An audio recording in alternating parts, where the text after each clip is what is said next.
What happens when a beloved actor from one of the biggest franchises in film history sits down for what should be light-hearted late-night interview, only to have the entire conversation spiral into one of the most uncomfortable moments in talk show history? The tension was thick, the accusations were flying, and by the end, security was involved. This is a story of how Tom Felton's appearance on The Tonight Show went from playful banter to a full-blown confrontation that left audiences speechless and the entertainment world buzzing for weeks. Before we get into exactly what went down, make sure you hit that subscribe button and drop a comment below telling me which late-night post you think handles controversial guests the best. Because after you hear this story, you'll have a whole new perspective on live television. The Tonight Show, starring Jimmy Fallon, has always been known for its upbeat energy, silly games, and celebrity guests who come on and promote their latest projects while engaging in lighthearted fun. It's comfort food television, the kind of show where nothing too serious ever happens, and everyone leaves smiling. That's exactly what the audience expected when Tom Felton, best known for playing Draco Malfoy in the Harry Potter films, walked onto the stage. The crowd erupted in applause. Jimmy flashed his signature grin, and Tom settled into the guest chair with what seemed like genuine warmth. Jimmy opened the way he always does, with enthusiasm that borders on manic. "Welcome, welcome, Tom Felton. Everybody," he said, clapping along with the audience. "Man, it is so good to have you here. I've been wanting to get you on the show for ages." Tom smiled and nodded. "Thanks for having me, Jimmy. It's great to be here." The first few minutes went exactly as planned. They talked about Tom's recent projects, his life in England, and of course, the inevitable Harry Potter nostalgia. Jimmy brought up a photo from the early days of filming, a picture of a young Tom in his Slytherin robes, and the audience cooped appreciatively. "Look at that," Jimmy said, pointing at the screen behind them. "You were, what, 12, 13 in that?" Tom nodded. "About that. Yeah, feels like a lifetime ago." Jimmy leaned forward with that playful glint in his eye, the one that usually signals he's about to make a joke. "So, here's what I want to know, and I think everyone's wondered this at some point. Playing the bad guy for all those years, the bully, the villain, did any of that rub off on you in real life? Were you ever tempted to be a bit of a Draco off camera?" It was meant to be a softball question, the kind of thing actors get asked all the time with a built-in funny answer about method acting or staying in character. But something in Tom's expression shifted. His smile didn't quite reach his eyes anymore, and there was a pause just a beat too long before he responded. "That's an interesting question, Jimmy," Tom said slowly. "Do you think playing a character makes you that character?" The audience laughed nervously, unsure if this was part of a bit. Jimmy, ever professional, tried to steer it back to safe territory. No, I'm just messing around. You know how it is." Tom didn't let it go. "Because here's the thing," he continued, his voice measured but with an edge creeping in. "I've been asked that question, or some version of it, for about 20 years now. And every time someone asks it, there's this underlying assumption that because I played a character who was cruel and cowardly, that somehow I must have those qualities too, or that it's funny to suggest I might." Jimmy shifted in his seat, his smile frozen in place. "Come on, man. I didn't mean it like that. It's just a fun question. People love the character. They love you, do they?" Tom asked, and the question hung in the air like a challenge.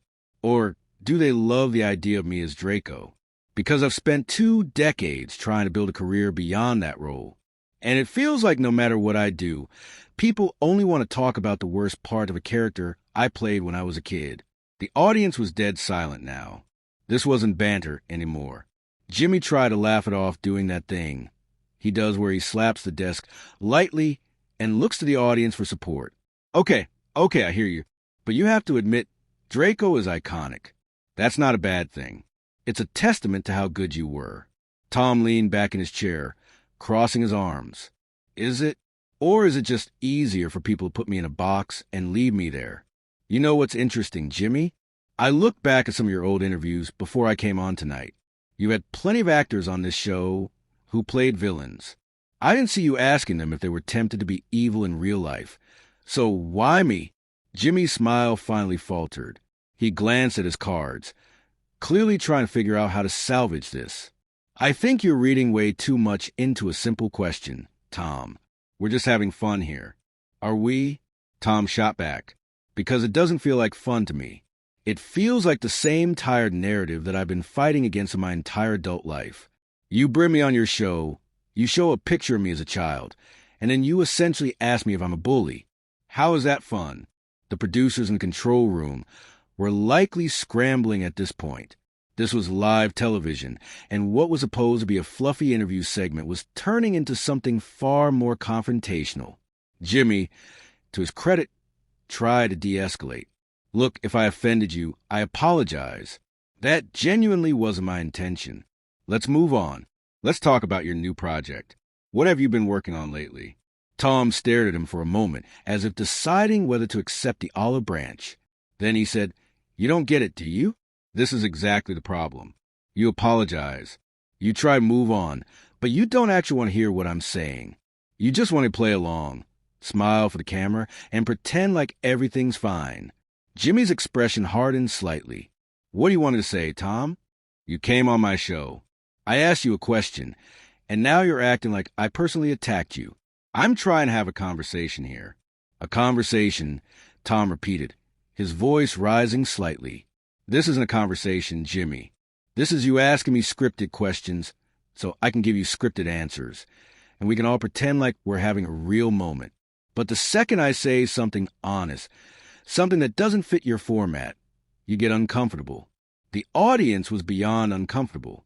Now, some people were looking at each other, unsure if they should laugh, clap, or just sit in stunned silence. Jimmy, for the first time in the interview, looked genuinely rattled. "Okay," he said, his voice taking on a firmer tone. "I think maybe you're bringing some personal stuff to this conversation that has nothing to do with me or this show." And there was the moment when things went from tense to explosive. "Personal stuff," Tom repeated, his voice dropping to something dangerously quiet. "You think this is personal stuff, Jimmy? You invited me here. You chose to ask me that question. And now that I'm giving you an honest answer instead of playing the game, you're trying to make it seem like I'm the one with the problem." Jimmy raised his hands defensively. "I'm not trying to make you seem like anything. I'm just saying maybe you're projecting some frustrations onto a situation that doesn't warrant it." It was a harmless question. Tom laughed, but there was no humor in it. "Harmless, right? You know what's not harmless? Being TYP cast for 20 years because people can't see past one role. Being passed over for parts because casting directors think I'm actually like the character I played. Having people on the street quote Draco lines at me and expect me to sneer at them like I'm still in character. That's not harmless, Jimmy.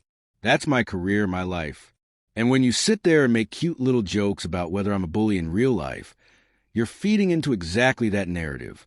The audience didn't know where to look. Some were clearly on Tom's side, nodding along.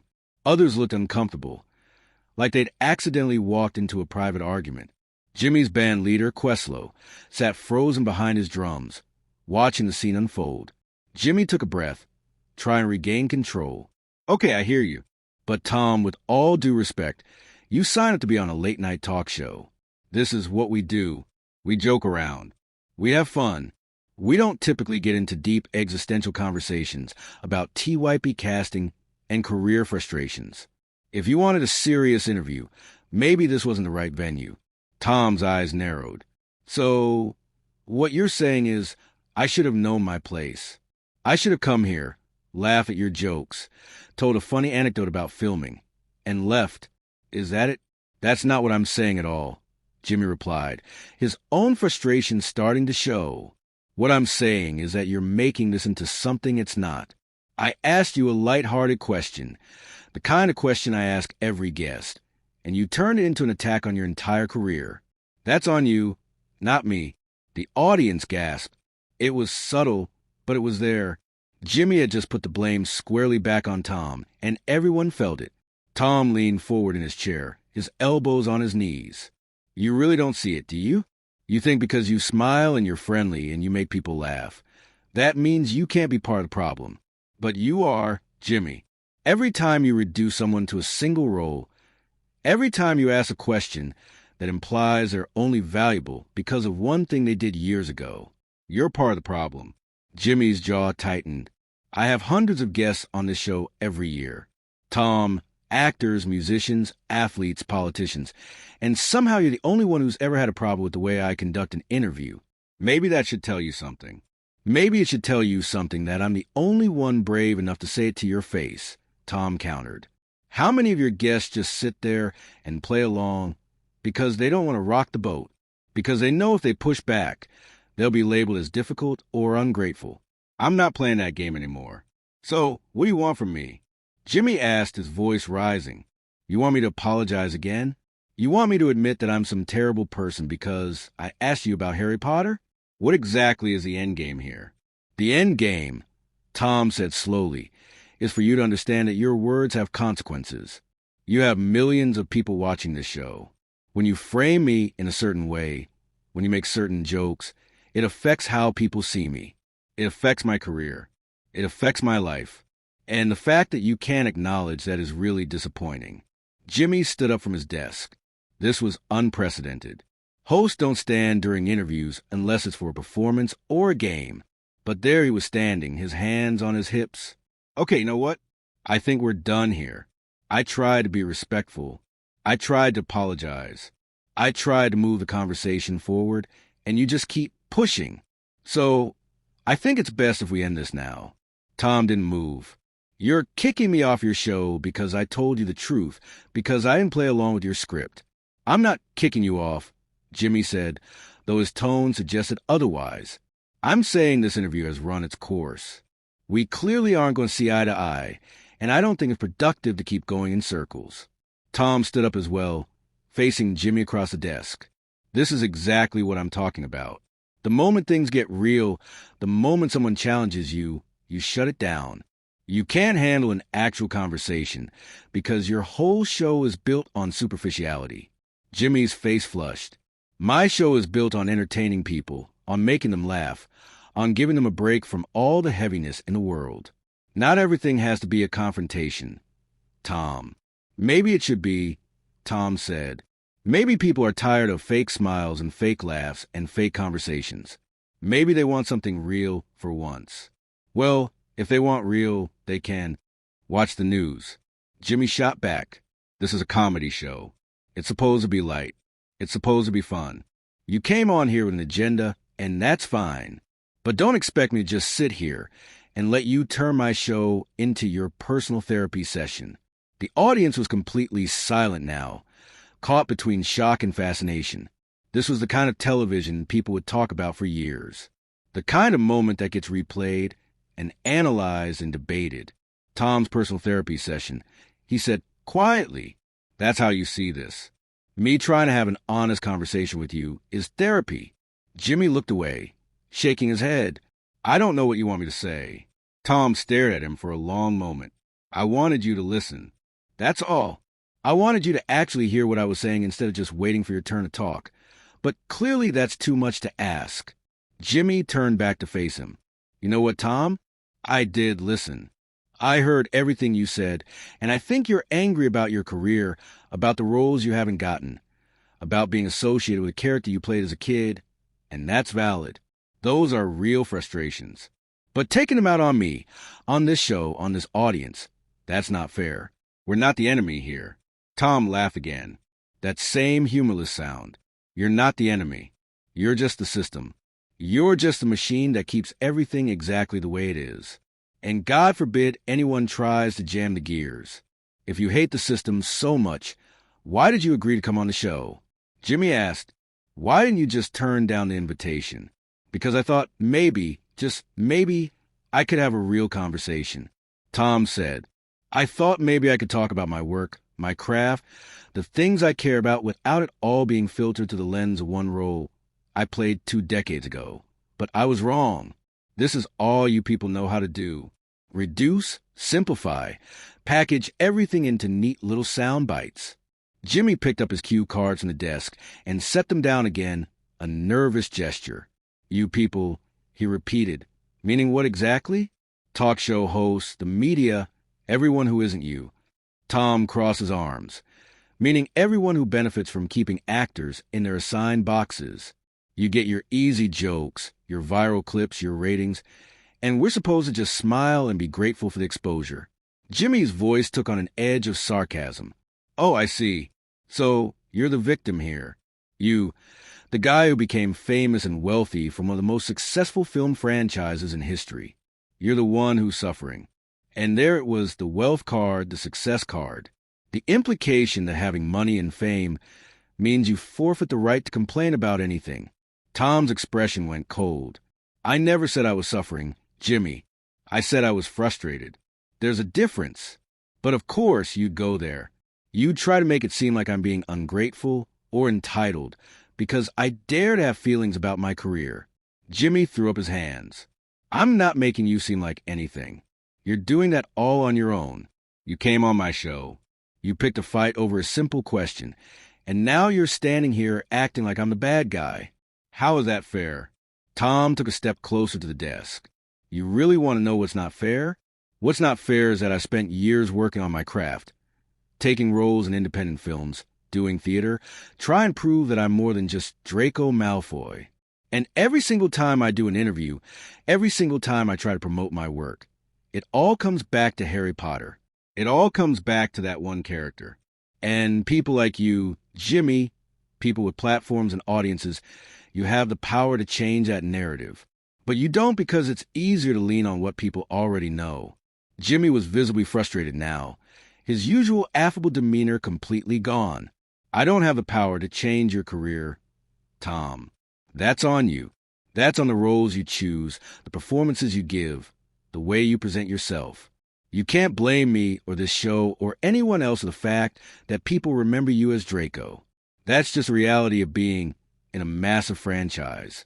Tom shook his head slowly. You really don't get it. And honestly, I don't think you ever will. The sad thing is, I actually used to respect you. I thought you were different from the other late-night hosts. But you're exactly the same. All surface, no substance. Jimmy's face hardened. Get out. The words hung in the air like a slap. The words echoed through the studio. Get out. No laughter. No attempt to soften it with a joke or a smile. Just those two words delivered with finality. Tom didn't move immediately. He stood there staring at Jimmy as if giving him one last chance to take it back, to de-escalate, to be the bigger person. But Jimmy just stared back, his chest rising and falling with barely controlled anger. Fine, Tom said finally. I'll go. But before I do, I want everyone watching to understand something. This right here, this is what happens when you stop playing the game. This is what happens when you refuse to be the dancing monkey they want you to be. You get silenced. Jimmy pointed toward the stage exit. You're not being silenced, Tom. You've been talking nonstop for the last 10 minutes. You've said everything you wanted to say. Now it's time to leave. Tom turned to face the audience directly, ignoring Jimmy completely. You all saw this, right? You saw me try to have an honest conversation, and you saw how quickly it turned into this. I came here thinking I could talk about my work, about who I am as a person. But all anyone wants is the same old story. And when you push back, when you ask for something more, you get thrown out.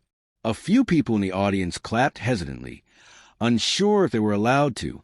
Others sat in stunned silence. Jimmy came around from behind his desk now, clearly signaling to someone off camera. Tom, I'm asking you nicely to leave. If you don't, I'm going to have to call security. And neither of us wants that. Tom laughed, a sharp, bitter sound. Security, of course. Can't have someone disrupting your perfect little show, can we? Can't have someone telling the truth on live television. That would be a disaster. The truth, Jimmy repeated, his voice dripping with frustration.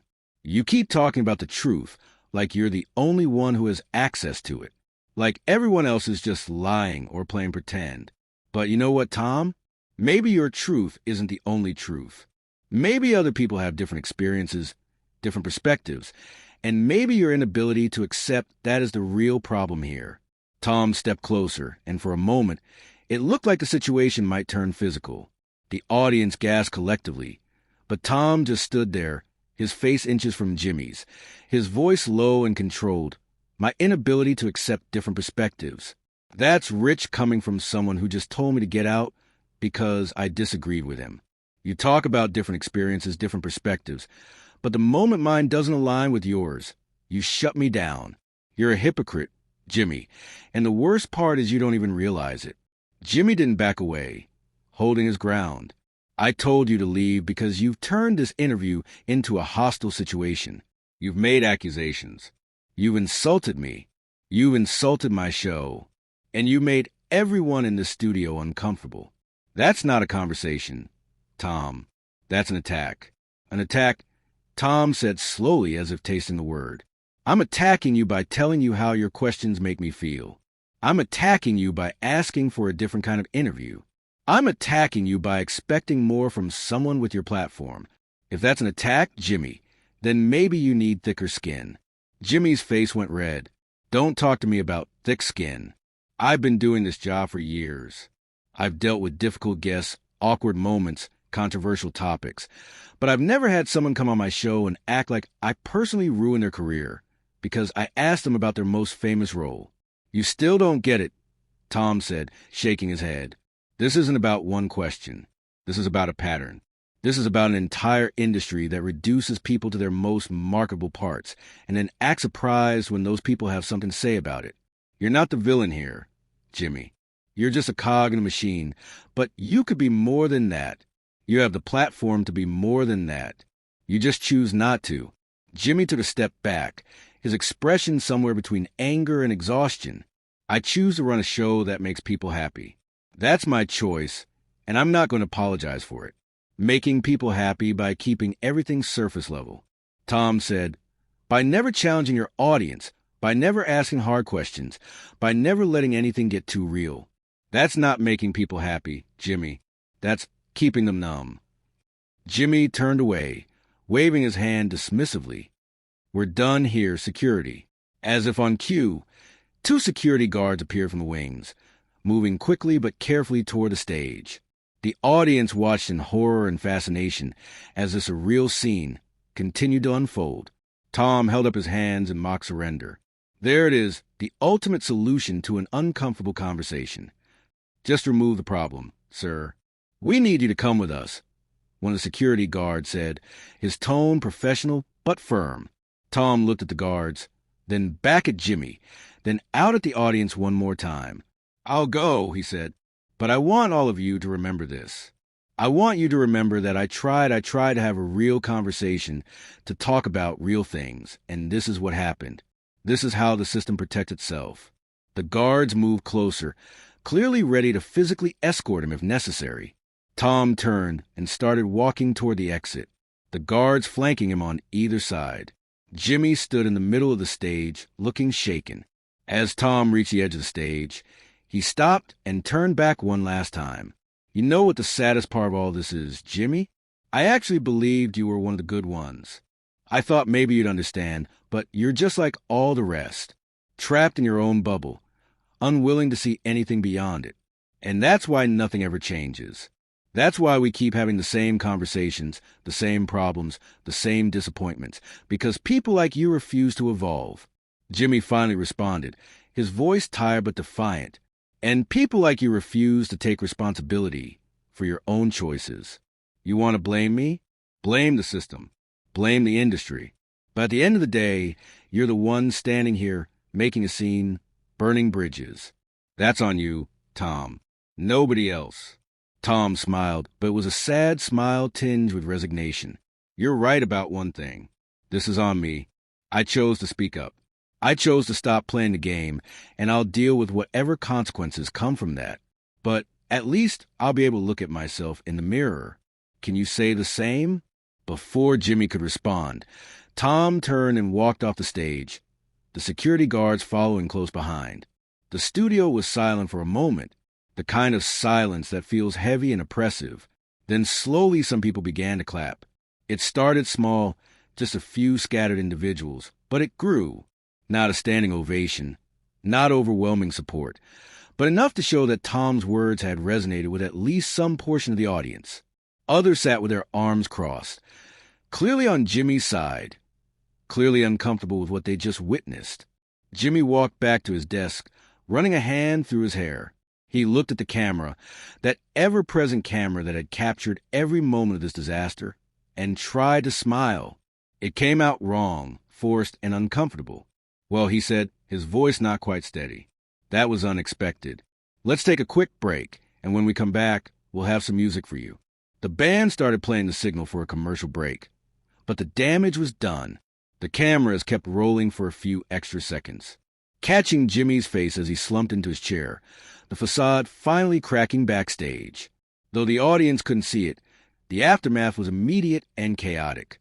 Producers were on their phones, publicists were scrambling, and social media was already exploding with clips and reactions. Some people praised Tom for standing up and speaking his truth, calling him brave and honest. Others criticized him for being ungrateful and unprofessional for picking a fight on live television. The debate raged on every platform, with think pieces and hot takes appearing within hours. But regardless of which side people fell on, everyone agreed on one thing. They'd never seen anything quite like it. Jimmy finished the rest of his show on autopilot, going through the motions with his musical guest and his closing remarks. But the energy was different. The lightness, the joy that usually characterized the Tonight Show had been replaced with something heavier, something uncomfortable. The audience laughed when they were supposed to, clapped when they were supposed to, but it all felt hollow. Everyone was still thinking about what had happened, replaying the arguments in their heads, trying to figure out who was right and who was wrong. In the days that followed, both Jimmy and Tom remained mostly silent about the incident. Jimmy addressed it briefly in his next show, saying simply that sometimes interviews don't go as planned and that he wished Tom the best. It was diplomatic, measured, the kind of statement designed to close the book on the controversy without adding fuel to the fire. Tom, on the other hand, posted a single message on social media. Sometimes the most important conversations are the most uncomfortable ones. Thank you to everyone who understood what I was trying to say.